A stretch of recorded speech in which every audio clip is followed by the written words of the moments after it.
3 jours à peine, elles ne se connaissaient pas.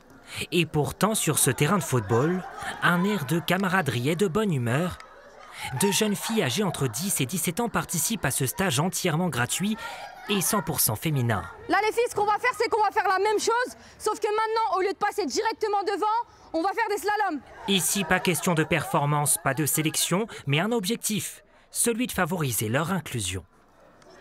On a des filles toutes timides qui arrivent, toutes gênées au départ. Quand on est en groupe, c'est limite, elles osent pas dire leur prénom, etc. Et à la fin, on a des filles qui prennent la parole à haute voix, qui prennent le groupe en charge. Et voici celle à la manœuvre du dispositif. Pauline Lemoylic, native de Darnétal. Cette arrivée en Normandie ne doit donc rien au hasard. Juste une affaire de conviction, dit-elle. Nous, on leur propose des activités entre elles, avec des encadrantes et des encadrants pour qu'elles prennent confiance, qu'elles s'émancipent, qu'elles grandissent en confiance et sereinement. Des matinées entièrement dédiées au sport et des après-midi extra-sportives pour la plus grande satisfaction des adolescentes.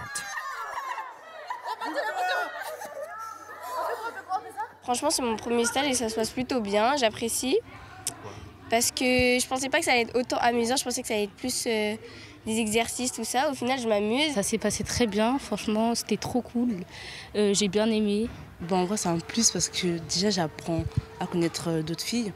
Et du coup, on parle plus et tout. Du coup, il y a des choses qu'on ne peut pas parler avec des garçons. Et du coup, on parle avec des filles et on se comprend. Et du coup, c'est bien. Une association en plein essor qui a bel et bien l'intention de déployer ses stages de sensibilisation, et ce dans toute la France.